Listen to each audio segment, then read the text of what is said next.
Hello everyone, and welcome to the Evaluation 101 webinar. My name is Caroline Stack, and I'm an epidemiologist with the Massachusetts Department of Public Health.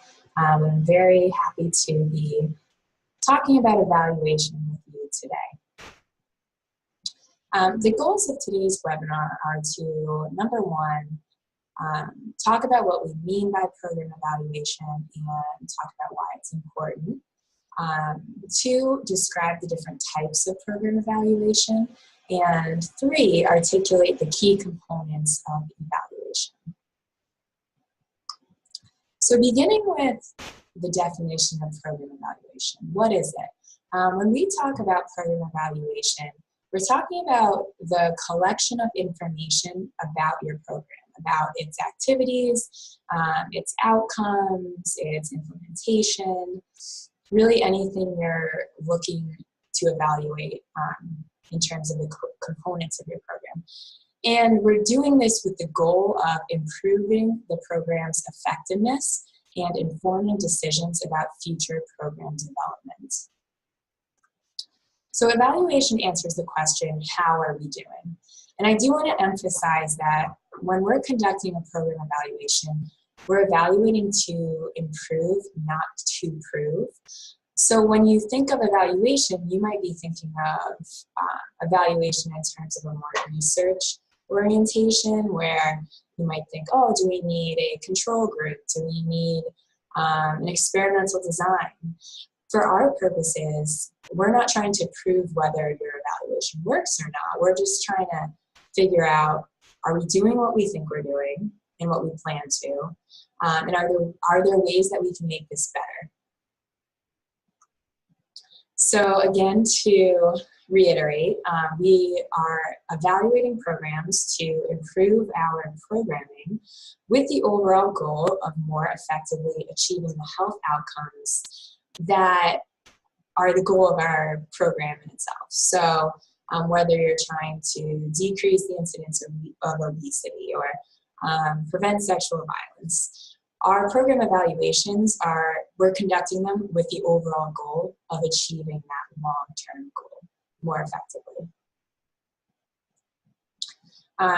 And under the umbrella of program improvements and continuous program development, there are more specific uses and ways that you can use your evaluation data to achieve this improvement. So I've listed some here on the slides. But for example, you might use your evaluation data to justify your current funding. So you might want to put that in a grant proposal or to advocate for increased funding. You might want to demonstrate your program's effectiveness to your community, to your funders. Maybe you made some modifications on your program, and doing a program evaluation is a good way to document those modifications so that you can replicate it in the future. So there are many different specific uses that you can use your evaluation data, all with the overall goal of improving your program. For the rest of the webinar, we're going to walk our way through this evaluation roadmap. So I've broken up a standard program evaluation into 6 steps. Number 1, clarify your program description and its objectives and goals. 2, choose your evaluation type. 3, decide upon measurement tools and your method of data collection.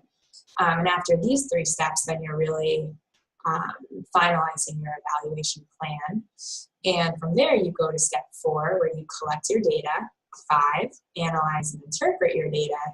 And 6, use and disseminate your findings. And we will spend a little bit more time on number 6, because this is a very crucial step. And if you don't follow through with this last step, then it kind of makes all the other work you've done a bit meaningless. And I'm sure we've all had experiences where we feel like we've collected data and worked really hard and nothing comes of it.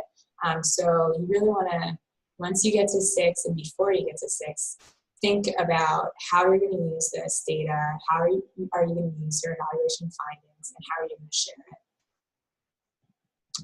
So we'll start with number one, clarifying your program description. And a really great way to do that is by making or using a logic model. A logic model is a visualization of your program theory. So you can also think of it as a diagram that is conveying the causal links between your resources, your program activities, and then your outcomes. And some of you may already do this for your programs, which is awesome. I think it's always good to have a clear idea of why you're doing the work that you're doing. And if you don't, then I would strongly suggest making them, especially before a program evaluation. If you are implementing a program that's already widely known, then you might actually just be able to Google the program and find a logic model online that then you can adapt to fit your implementation of the program with whatever modifications you've made. This is also a very good way before you begin your program evaluation of making sure that you and whoever else is contributing to the evaluation, whether it be your colleagues or stakeholders, making sure that you all have a shared understanding of the program, because then that will help inform your evaluation plan and hold everyone accountable to your goals, your initial goals.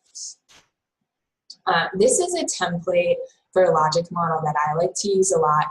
I think it's very simple and easy to read, but if you Google, or you may have done these before, there are different variations of this. They all have a similar setup where you have your program resources and program activities on the left, and then you have your outcomes on the right. And you can see with arrows, the arrows are indicating the causal link. So in the light purple, starting from the left, we have our program resources or preparatory activities. And these are the things that you either need or you need to do before you can implement your program. So this might include staff trainings that have to happen, funding, materials, buy-in from your partnering programs. So everything that has to happen before you can then implement your program activities. And the program activities or operational activities, this is the core of your program. So this is what is actually all the components of your program. So it might include an educational workshops, or you're doing a social media campaign. This is where you would write your number of tweets or Facebook posts or Instagram pictures that you're sharing. After the program activities, to the right, we see the short-term outcomes. So in the short-term outcomes, these are also known as learning objectives. This is these are the changes that we expect to see in the participants or the community because of the program activities. And so, because these are learning objectives, some examples of what you might put here are changes in attitudes or beliefs, increases in knowledge, increases in or gains in behavioral skills, changes in personal norms or perceived social norms. So in this column, we're not actually seeing behavioral changes. We're not talking about actions that participants are taking. We're just talking about what they're learning. From here to the right, this will lead to our intermediate outcomes or performance objectives. So in this column, this is where we're talking about the changes in behavior or actions that participants are taking because of what they've learned, because of the program activities. So here, if say you're doing a program where you're trying to encourage people to eat healthier. So while in the short-term outcomes, you might include an increase in knowledge of healthy food options. In the intermediate outcomes, you would have participants increase their daily intake of fruits and vegetables. So that would be the action that's happening because of the program activity. To the very right, we have the long-term or ultimate outcomes. These are also known as health and quality of life objectives. So in this column, you're putting the real overall broad goal of your program. So in the healthy eating program, in this column, you might put a decrease in the incidence of obesity in the community. So in this column, you are most likely not going to be doing an evaluation on these long-term outcomes because they often are gradual and take a number of years. It takes a number of years to see this change. So you will most likely probably be evaluating the short-term outcomes and intermediate outcomes if you're doing an outcome evaluation. But that doesn't mean that you can't do the long-term ones. It's just will probably take a bit more resources, funding, and time. So here I just have some questions that you would ask yourself as you're creating your logic model. And you can see I actually started with the long-term and health and quality of life outcomes because when you're creating your logic model, it's actually best to begin with, at the very end, to begin with those ultimate outcomes, because that makes sure that you're holding yourself accountable to that overall goal, and that you're always thinking critically whether your program activities and your resources are necessary to achieving this long-term goal and are actually going to get you there. So I have an example right here of a logic model for the Safe Dates program. The Safe Dates program is a prevention program, teen dating violence and intimate partner violence prevention program that's implemented with students in schools. And to create this, I actually, because it's a pretty well-known program, I just Googled a Safe Dates logic model and I found one online. And then I just modified it to fit what I wanted to show you here today. So that's a very easy way to do it if you're using a relatively well-known program. And just to quickly run through it, you can see in the program resources, we have endorsement from administrators, training and technical assistance, Safe Dates materials and data collection tools, funding. So those are everything that you need in order to implement the program. And then in the program activities column, we have facilitators implement 10 Safe Dates sessions, parents receive a letter, participants view a play, people see posters. So these are the actual components and the operational activities of the Safe Dates program.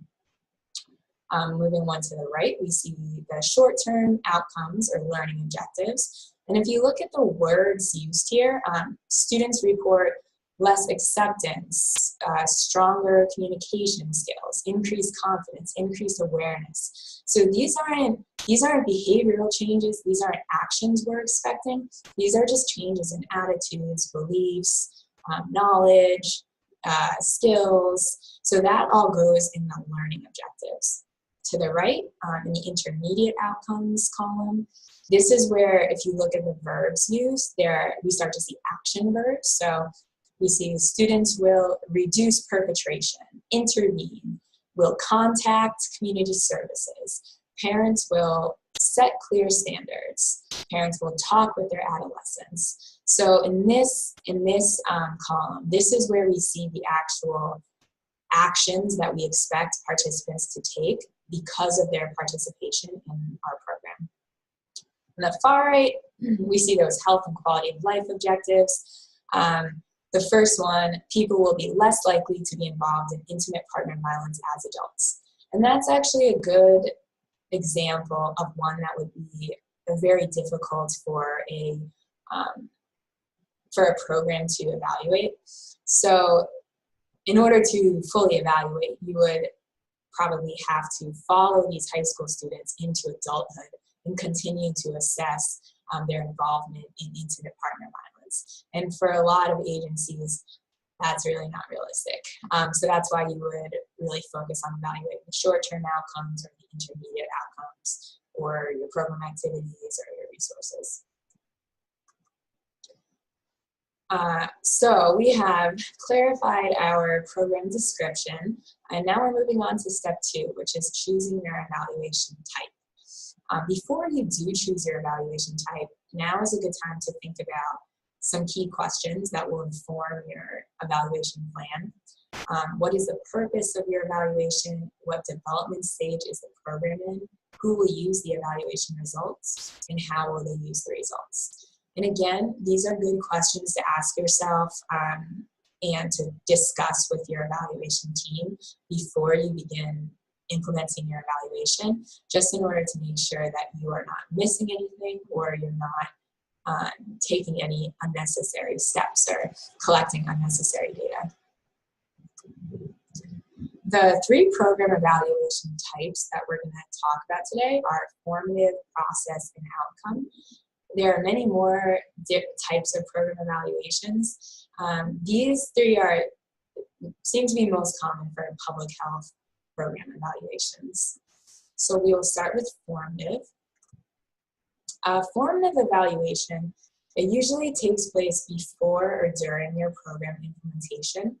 And the usual goals of a formative evaluation are to improve components of your program design, operations, or performance. So in a formative evaluation, you're not trying to determine if your program works. You're not trying to determine if you've achieved your outcomes. You're not trying to see if your program was implemented according to your plan. You're really looking at how can we improve our overall design, how can we improve components of our operations or performance. So some more specific uses of this might be like a needs assessment to determine the needs that a program should address. Maybe you want to pilot test a program on a small scale before implementing it on a large scale. Or maybe you just want to collect more information on your target population. So a good example of this that you are probably familiar with is a lot of times before people implement a program, they might conduct some focus groups. Some of my colleagues in the past few years, they wanted to make sure that all, or as many as possible, different types of survivors' needs were addressed through their program. So they conducted focus groups with survivors who had different sorts of needs. They conducted a focus group with survivors who were deaf and hard of hearing because they wanted to see if and there were any needs in the current programming that were not addressed. And they used that information to improve and further develop the future programming. Another example of this that is kind of a good learning example, I worked with a program that was implementing a poster campaign. And the goal of the poster campaign was to increase service use for women in Boston for their program. So they did, before they printed out all the posters and hung them up, they did a formative evaluation where they conducted a series of focus groups, and they asked the women what they thought of the poster and if it, what kind of feelings did they have about it. And they determined that the messaging was good. They developed it. It was all great.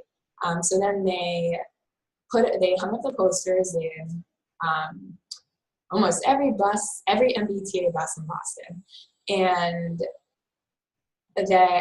But what they didn't take into account is that during this implementation, they realized that it would also be useful to have posters that were not in English, to have posters that were in Spanish, so that they could also deliver this information to Spanish-speaking women. So they hired a translator and they translated the poster, and then they hung them all up in Boston. And afterwards, when they were looking at the outcomes of this program, they noticed that there was an increase in English speakers using their services, but there's not an increase in Spanish-speaking women using the services. So what they did was they went back at the end of the program implementation, and they did another formative evaluation.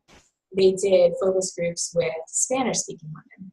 And through these focus groups, they realized that the translation was just a little bit off. It wasn't conveying the message that they wanted. It didn't have the correct tone. It was just like phrased weirdly.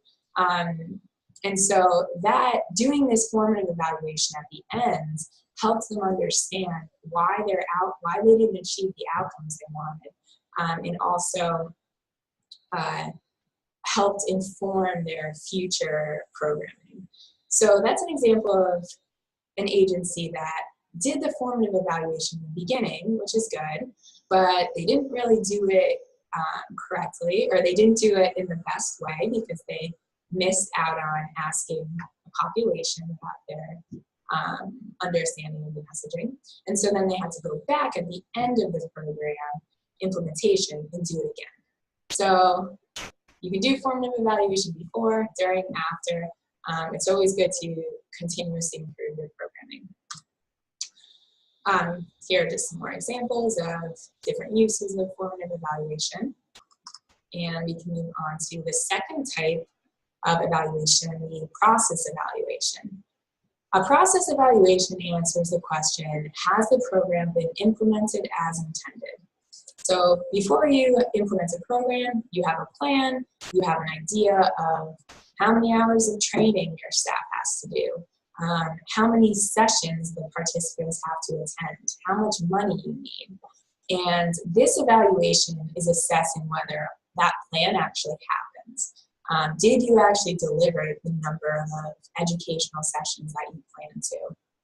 And a process evaluation is useful because it might help you understand your outcome evaluation findings. So if you kind of find like, oh wow, we actually didn't see any change in any of our participants in their knowledge, then you might look back and be like, oh, well, we had planned that every participant would attend 10 sessions, and on average, participants only attended 3. And so that would be a process evaluation that might help aid in your understanding of why you didn't see the outcomes that you expected. A process evaluation can also just help you record your implementation so you can replicate it, or you can analyze it to see how it can be made more efficient. So some things that you might look at in a process evaluation might include if the occurrence of program activities, so did you provide what you planned to and when? Did staff or volunteers get the training they needed? How many participants participated? And one important one I'd like to point out is a participant experience and satisfaction. And this is a very important one, because even though you generally don't write it into your plan that participants will feel like they enjoyed the process or they're satisfied by it, if they're miserable during your entire program, no matter if you implemented everything else correctly, if your participants are miserable, that's probably going to affect their outcomes. So this is, and also you just don't want people to be miserable. But, so that's a really important component to include in any process evaluation. And last but not least, we have the outcome evaluation. The outcome evaluation asks the question, is the program achieving the goals and objectives it intended to accomplish? So in this evaluation, this is where we're assessing the short, intermediate, and long-term outcomes of the program, just like we saw and like we already clarified in the logic model. So just bring it back to the logic model. You can see here on the left, you have your program resources and program activities. And a process evaluation would assess anything you designated or put in these 2 columns. while the outcome evaluation would be assessing your learning objectives, your performance objectives, or your health and quality of life objectives. So here, just bringing us back to those 4 questions that we looked at before choosing our evaluation type. So here are some examples of questions and how they might inform your choice in evaluation. One thing I'd like to note on the scope of evaluation is that there's no one correct way to do an evaluation. You might want to assess a single component of your program. You might just want to know how many, on average, how many educational sessions did our participants attend? Or you might just want to see, did we achieve this single outcome? Or you might want to just look at the entire logic model and do a really comprehensive, time-intensive evaluation. And both of those are good uses of your time. Another thing you might consider is conducting your evaluation with just a sample of your participants. So maybe your agency is implementing a program in a number of classes at a number of schools. You don't have to do your evaluation. You don't have to survey every single student at every single school. You want to make sure that you have a representative sample. So if your schools are very different from each other, then you might want to do a class at each of the schools because you want to make sure that there aren't major differences, but it's not necessary if you're doing a very large-scale program implementation. You don't have to conduct your evaluation with every single class or at every single school. Let's get this. Okay, so now we are moving, we have clarified our program with the logic model. We have chosen our evaluation type, and we are moving on to step 3, which is choosing your measurement tools and your data collection methods. So I've broken this down into 3 components that you would identify.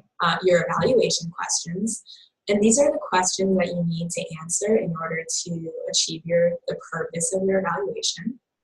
Your indicators, which you will use to answer your evaluation questions, and then your data sources, which you will use to gather the data for your indicators. So they're all tied together. So first we'll discuss evaluation questions. These questions focus your evaluation, and they should reflect the purpose of the evaluation and also your priorities and needs. So they're kind of those broad questions that you're going to use to determine the rest of your evaluation plan. So some examples that you might use if you're doing a process evaluation. Some of your questions might be, were your staff trained to implement the program as intended? Were your sessions conducted according to schedule? If you're doing an outcome evaluation, some example questions are, did participation in this program lead to increases in knowledge? Did this program increase the number of conversations parents have with their adolescents? So these are those broad questions that are going to help you answer and achieve the purpose of your evaluation. Indicators are the way we operationalize the answers to those evaluation questions. So they have to be observable, they have to be measurable, and they show if you're making progress towards your outcome or your output. So for an example of an outcome evaluation question, like we said, will participation in this program lead to increases in knowledge? So that's kind of a vague description, like how are we defining an increase in knowledge? What does that mean? And your indicators, when you choose your indicators, that's how you're telling everyone this is how we define an increase in knowledge, and this is how we're going to measure it. So here, you might define increase in knowledge as participants' ability to list local community services for dating, abuse, and violence.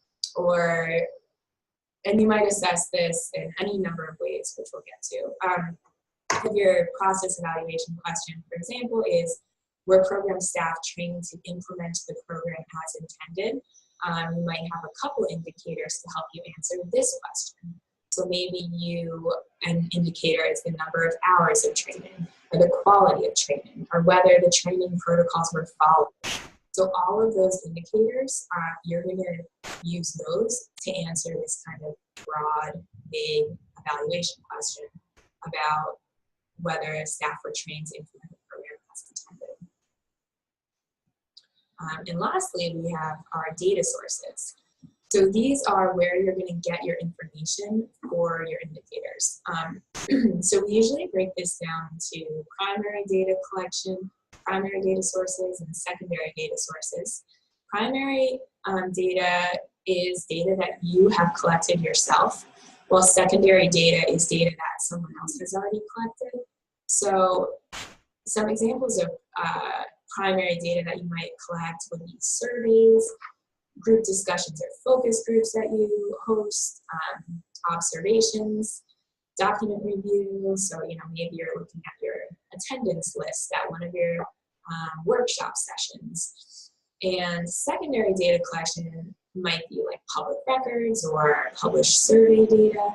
So I think more commonly you might be using primary data sources, but for secondary data sources, say you're doing a needs assessment, which would fall under the formative evaluation type. If you're doing a needs assessment, maybe you want to look at some census data and see like what are the demographics of our service area and how will that inform our program development. So there's definitely many uses for these different types of data sources. Just to get a little more specific on surveys. So if you're doing an outcome evaluation, you would commonly do a pre-test and a post-test if you're doing a survey, because you want to see if there's a change. So if you have, like in a safe dates curriculum, you want to see if there's increases in knowledge, then you would want to assess the students' knowledge before the program begins, and then you also want to assess after. And you could even, if you have the resources and desire to do this, you could do a third survey, a follow-up survey, at a certain time point after the program has ended. And that way you can assess whether the changes were retained for that amount of time after the program completion. For a process evaluation, if you're doing a survey, you would probably more commonly only do a post-test because you're most likely assessing participant experience or satisfaction, but not a change in something. So you probably wouldn't need to do a pre-test. And diving even deeper into evaluation surveys and outcome evaluation surveys, if you're doing a well-known program and curriculum, maybe it already comes with a pre-test and a post-test survey, which is great, and then you can just use that. But if you don't have a survey that's come with your program, then you can develop one. And it's always a good idea not to start from scratch with developing a survey. So I've listed some different ways that you might go about that, but there are often measures or surveys online that have been validated. So it's a good idea to look these up, use some different resources, find some validated measures, and then you can use an existing survey or you can modify it to put into your own survey and pilot it. It's always a good idea to pilot your survey, even if it's just with your colleagues. So here are some examples of CDC compendiums of assessment tools. So on the left, there's one for bullying, victimization, perpetration, and bystander experiences. On the right, there's one for intimate partner violence, victimization, and perpetration. And I'm sure the CDC, or whatever your program goals are, they have a number of different compendiums of assessment tools. So that's always a good resource to use. So here we have an example of After you have developed your evaluation questions, you have chosen your indicators, you have identified your data sources, then you can put it all together and you have an evaluation plan. So again, you can see here we've already talked for the process evaluation, we've already talked about the question indicators, and so some data sources that you might put in there if you're trying to figure out the number of hours of training that your staff did. You might analyze program records. If you're trying to determine if the quality of training received by staff was the quality you intended it to be, you might test the staff knowledge of key program concepts. You might do surveys of staff. So these are all different sources that you would choose before you begin your program evaluation in order to get the data for your indicators so you can answer your evaluation questions. Okay, so you have come up with your evaluation plan, and so now you're ready to collect your data. So here you see some fun little pictures, some students maybe taking a survey. On the bottom left, you see a focus group. On the right, an attendance record, which you might use for your process evaluation. So, good stuff. Okay, but now you collected the data. Now what do you do? Step 5, you analyze and interpret your data. So you can definitely go more complex with your analyses of your data, but I've included here a little, kind of like a summary of when you might use means or proportions, because even though you can do more complex analyses if you desire, calculating means and proportions is a very good way of conveying your findings in a way that's easy for people to understand and will probably achieve your purposes. So a mean, just to remind everyone, a mean is when we talk about an average, we're commonly talking about a mean. So to calculate a mean, you add up all the values in your data set and you divide that by the number of values. So if you have 5 students and you want to find the average score on a test, you would add up all of the scores on the test and divide by 5. And then you have your average score. So you would probably calculate a mean if you have data that's in the form of counts or scores, so like numbers, numerical data. So for example, if you do a pre-test or a post-test, you might calculate the average score. If you're trying to determine if participants attended the number of sessions you planned, you might calculate the average of the sessions that participants attended. If you have data that's in the form of categories or yes or no responses, then you can't really calculate a mean because you can't really add yes to no and divide by 2. So in these cases, you would most likely calculate a proportion. And a proportion really is conveying, it's comparing the part to the whole. And we usually, or many times, it's expressed as a percentage. So in order to calculate a proportion, you divide the part by the whole. So for example, if you had 3 out of 10 students said yes to this question, your proportion is 3 out of 10. So you could divide 3 by 10 to get 0.3, and then multiply it by 100 to get 30%. And there's your proportion. If you have a rating, you could actually calculate a mean or a proportion depending on your use and your purpose, and I guess on the context of your rating and data. If you have data that is not in the form of any kind of number or category, so maybe you did a focus group and you just have a transcript of your focus group, or you've done a number of key informed interviews and you just have these transcripts, then you're going to do some qualitative data analysis where, and this is commonly done by reviewing your data and identifying common themes and illustrative quotes.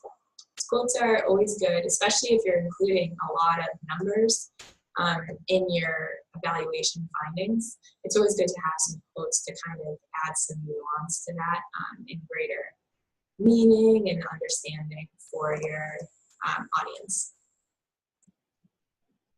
Okay, so now we are on to step 6, the final step, where you use and disseminate your findings. How do you do this? You might use your findings for internal program improvements. You might disseminate to any stakeholders or interested audiences. So on the left, I have some of the same examples that I included in the beginning of the webinar of ways you might use your evaluation data. So again, maybe you want to demonstrate how effective your program is, and you want to share this with funders, with the community. Maybe you want to advocate for increased funding. Maybe you want to document your accomplishments and share them. There's many different uses. For potential audiences, it's always good to remember too that participants are a very important audience for your evaluation findings, as well as your program staff, of course. And regarding dissemination methods, I mean, nowadays there's so many different ways that you can share this.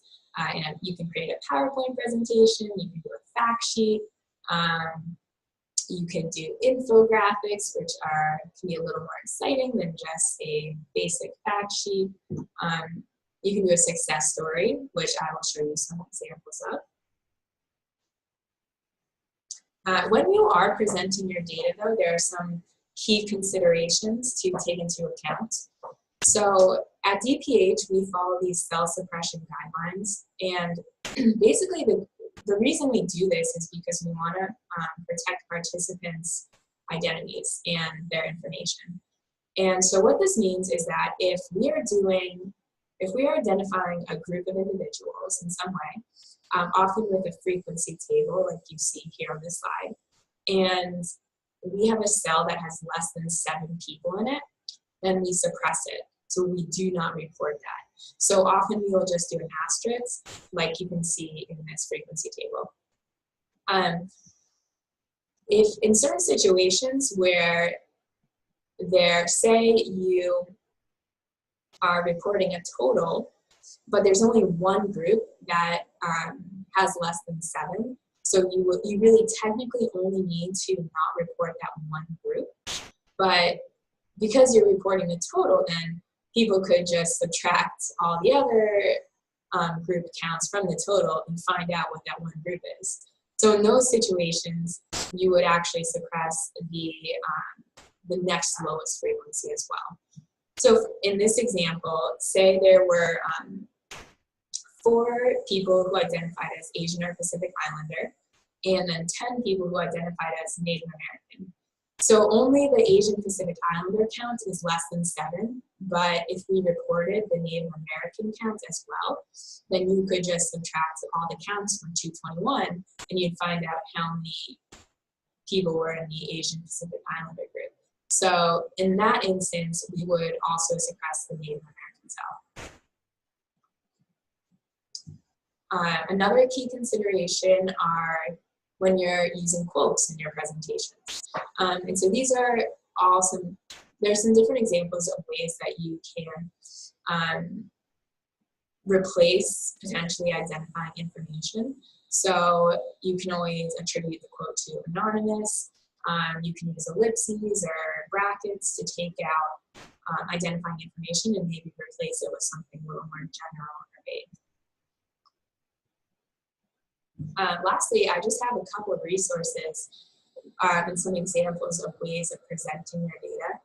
So this first one is actually on the CDC's Veto Violence webpage. They have an authoring tool, which is really great. They have a sheet where you just answer questions about your program, and then you enter the answers into their authoring tool. And it produces a report in this format, in this success stories format. which then you can edit and modify. So this is an example of one program here that they did do an evaluation. Here's another great example that's also a public health department evaluating a sexual violence prevention campaign. So these are some good ideas to just produce a concise report. If you have qualitative data, I always think doing a Wordle is a lot of fun because, so this would be like, again, like if you did a focus group or if you had open response questions or if you did some key informed interviews, and you just want to kind of present something that will help people understand like, what are some of the most common themes that came up. Then you can put all the themes and the number of times they came up into this Wordle app and produce this Wordle. So it's always a fun way to show some of your qualitative data. Infographics are really good too. They're definitely become very popular in the last few years. Here's some examples that the CDC did on binge drinking, and there's another one on clean hands. These examples are actually on sexual violence, and so they're also good ones to kind of show how you can make an infographic about a tough subject, and so make it meaningful and understandable. And lastly, the community toolbox, which was developed by the University of Kansas. This is a really great resource.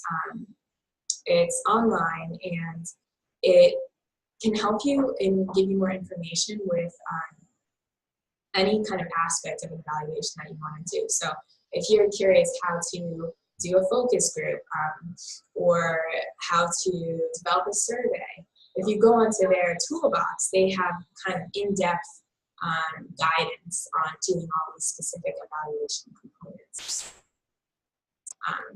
Lastly, I have some definitions if you would like to look over some of the things we talked about more. And one thing I didn't add earlier, actually, so during this webinar, I primarily used examples of prevention programming and sexual violence prevention programming. But this program evaluation format, it can really be used for any type of program. So if you wanted to evaluate your direct services, all of these steps can also be used for that type of program evaluation as well. And lastly, I have my bibliography. So thank you to everyone who has listened to this webinar. It was a lot of fun doing this and sharing this with all of you. And I feel free to reach out if you have any questions about evaluation or anything about this webinar. Thank you very much.